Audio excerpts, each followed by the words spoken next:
Today we'll deep dive into the dark, twisted world of Haddonfield, Illinois, to explore 3 significant characters of the Halloween franchise: Dr. Loomis, Michael Myers, and the controversial Cory Cunningham. To finally answer the question I've been asking myself for the longest time: how would Dr. Loomis perceive Cory Cunningham instead of Michael Myers? To answer that question, we have to go back to where it all started, 1963 with Michael Myers. Michael, or the Shape he's often called, made his terrifying debut in John Carpenter's 1978 Halloween. We learned that Michael is the embodiment of evil, a relentless killing machine with no emotion, no remorse, and no motive. I've always stated that Dr. Loomis' relationship with Michael is in the same sense as Batman and the Joker. As much as the Halloween franchise has evolved, and the different stories has been told of Michael Myers, it doesn't matter where Michael goes. Whether Dr. Loomis is in the film or not, Dr. Loomis' presence will always follow Michael. It's been proven that you can have films without Laurie Strode. We've had films without Dr. Loomis. But you just can't help to throw in those Easter eggs, those tributes. That is because, through hell and high water, even after his death, Dr. Loomis' spirit will hunt Michael down for all eternity. Loomis has been such an integral part of Michael Myers in this franchise. I have tons of videos I've done in the past relating to both of these characters, but one interesting video I suggest you watch is this one right here. The one and only theory I've ever had about Michael Myers. To sum it all up, I don't think Michael Myers ever intended to kill Dr. Loomis, even though throughout the franchise he's had plenty of opportunities. This is where we get the first comparison of Michael Myers and Cory Cunningham in the eyes of Dr. Loomis. Michael's origin story is terrifying. As a 6-year-old boy killing his sister Judith, and then shutting down to the outside world and just becoming this embodiment of evil. Dr. Loomis, portrayed by the legendary Donald Pleasence, is perhaps the most crucial character in understanding the Halloween franchise. Loomis dedicated his life to studying Michael, trying to understand the darkness within him. He spent years trying to lock Michael Myers up, knowing the danger he would impose on society if released back into the public. Loomis' obsession with trying to stop Michael defined his character and provided a moral counterpart to Michael's evil. Now let's shift our focus to Cory Cunningham in Halloween Ends. Cory is a polarizing figure amongst fans, often loved, often really hated, often seen as a departure to the traditional Michael Myers narrative.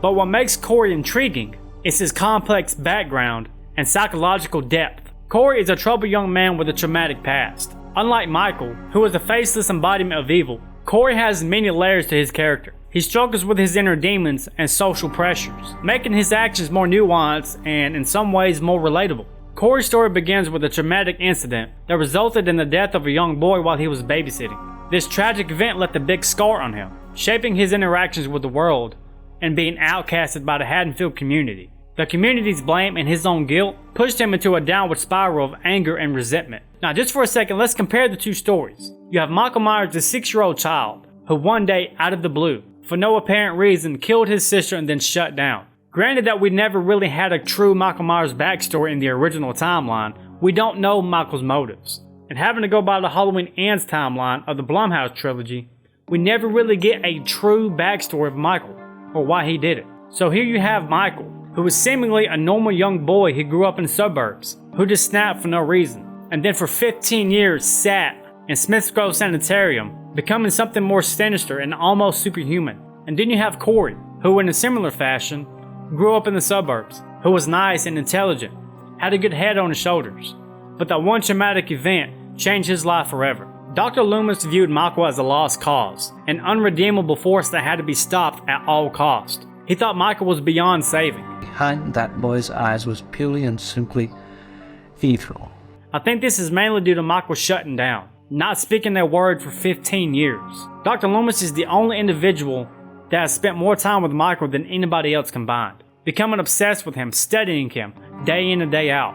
And even though Michael Myers shut himself down and shut out the world, Loomis still saw the evil within him. If Loomis saw Cory in this situation, how would he respond? I believe if Dr. Loomis studied Cory, he would see a glimpse of hope, a glimpse of humanity that he never saw in Michael. For instance, in the original 1978, Loomis was adamant that Michael was devoid of any reason or conscience. He might approach Cory with a mix of caution and empathy, recognizing potential for redemption. As a patient, he finally might be able to save if given the right guidance and support. However, Loomis's mistrust and experience in dealing with this kind of evil would keep Loomis on his guard for the possibility of Cory finally succumbing to his evil and his darker impulses. We have seen Loomis in a wide variety throughout the Halloween franchise. Coming up, Dr. Loomis was very supportive of Michael Myers and tried his best at redemption for Michael. I spent 8 years trying to reach him, and then another 7 trying to keep him locked up. But once he saw the evil inside of him, he truly knew that there was no saving Michael. But on the other side of that fence, let's go to Halloween 4. 10 years after the events, the first thing Dr. Loomis does when he sees Michael face to face for the first time is try to shoot him. God damn you. We know at this point in time with Dr. Loomis' character that he wants Michael gone. At this point in the franchise, Dr. Loomis won't even consider giving Michael a second chance because he knows they won't do no good. So which one of these Loomises will we get? Will we get the relentless Loomis who would try to kill this evil at any cost? Or will we get the supportive Loomis that would try to save this soul from succumbing to the evil? Take in mind, Dr. Loomis spends the entirety of Halloween 4 trying to protect Jamie from Michael, but his demeanor switches as soon as he sees the evil in Jamie after she kills her stepmother at the end of Halloween 4. And he is also prepared to end the evil right then and there as well. Talking again about the events of Halloween 4, we know that Loomis immediately wants Michael dead. We no longer have that soft and caring Loomis that we once had. But in contrast to that, we see that Dr. Loomis spends the whole film trying to protect Jamie. Despite her connection to Michael, Loomis shows a degree of passion and protectiveness towards Jamie, again recognizing an innocence and potential for good. This suggests that Loomis does have the capacity to see beyond evil, acknowledging the complexities of human nature. In Cory's case, Loomis might channel this protective instinct, working to save him from the darkness that might consume him. But Cory's complexity goes way further than that. And this is where we really start to deep dive into the character of Cory and how complex he is compared to Michael. The one element about Cory Cunningham's character that's always blared out to me is his relationship with Allison, Laurie Strode's granddaughter. And this is very significant to follow. Allison sees the good in Cory, understanding his pain and trying to help him heal. This relationship adds another layer to Cory's character, showing that Cory is capable of love and connection, unlike Michael Myers, who is completely isolated. This leads up to my biggest question of Cory Cunningham, and I also believe that this will be the biggest question of Dr. Loomis as well. What is Cory's true intentions with Allison? We can ask the same exact question about Michael Myers and Laurie Strode. What was Michael's true intentions with Laurie, if there was any at all? Hear me out on this. In the 1978 original, maybe Michael Myers just stumbled upon Laurie when she walked on the doorstep that one day. And the Blumhouse trilogy really sells the underlying fact that Michael actually doesn't care about Laurie. When Michael makes his return in 2018, Laurie spends her whole life preparing for Michael's return, thinking that he's going to come after her, which in all reality, Michael did the exact opposite. I don't think Michael ever had any intentions on going after Laurie. The only reason Michael and Laurie met in 2018 was because Dr. Sartain made it happen. And then in Halloween Kills, Laurie sits in the background. And then after all of that, even after these 4 years, which takes place in Halloween Ends, Michael never once goes after Laurie. And there's this one shot in Halloween Ends that really interests me, and I'll play it right here.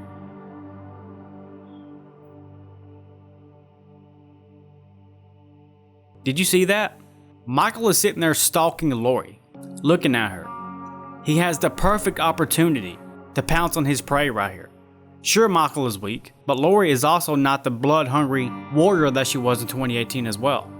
Michael instead follows Cory, which goes on to kill the doctor, and Michael kills the nurse.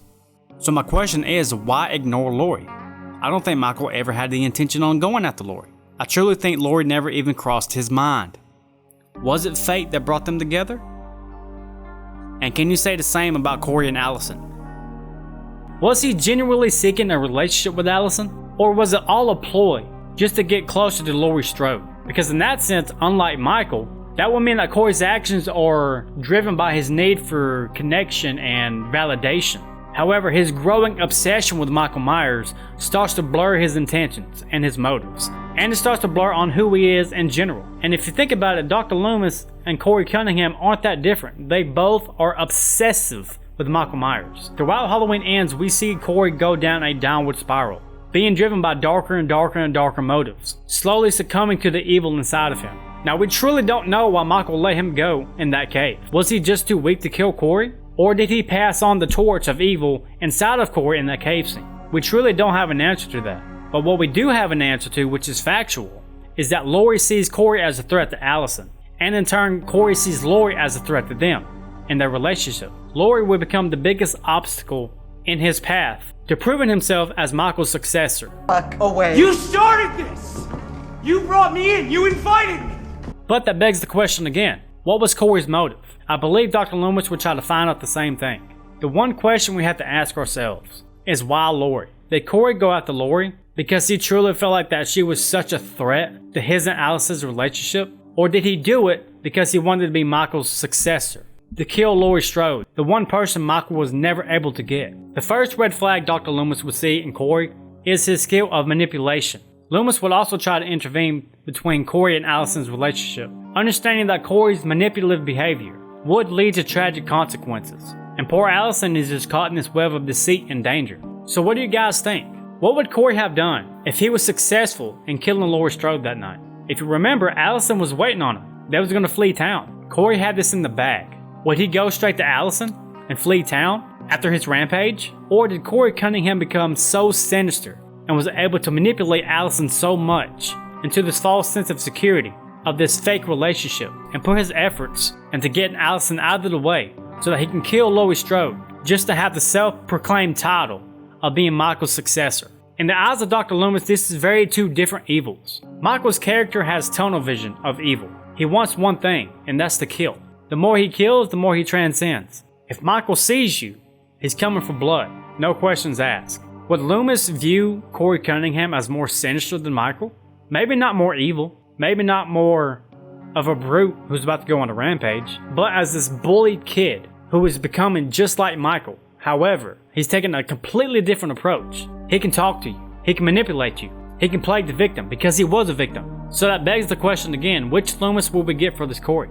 The relentless one, who would stop at nothing to stop Cory, or the supportive one, who would give his life's work to try to save his soul? Would Dr. Loomis see redemption for Cory? I think the only way we can answer that is if we decide Cory's ultimate motive. Did he want Allison, or did he want to become Michael's successor? This is my theory on it. I do believe that Cory truly wanted a relationship with Allison. Now the only reason I say that is because of Cory's last words before his death. If I can't have her.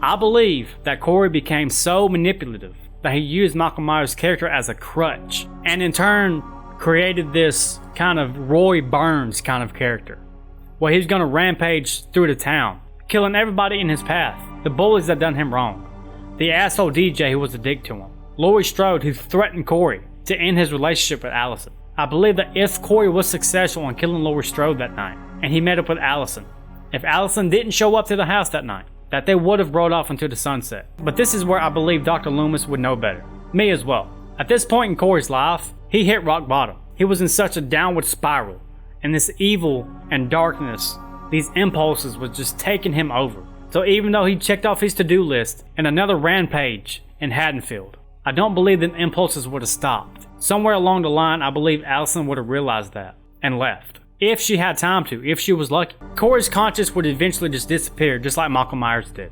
There would have been no conscience, no understanding, no rudimentary sense of good or evil, right or wrong, life or death. Even though Cory is so much different than Michael, I believe both roads lead to the same place, and that's becoming the embodiment of evil. And Dr. Loomis knows that. Everything I explained in this video was my thought process of me thinking like Dr. Loomis. I believe this narrative is everything Dr. Loomis would have put on paper. Because remember guys, evil never dies, it just changes shape. And out of all people, Dr. Loomis knew that best. Thank you guys so much for watching. Do you agree with me? Do you agree that this is how Dr. Loomis would perceive Cory Cunningham? If there's anything I missed, some factual evidence you want to throw in the comments, let's start a thread. You know I love comments. Let's dig even deeper into this story. Thanks again guys, I love you all. Till next time, adios. If I can't have her, no one will. The blackest eyes, the deathless eyes.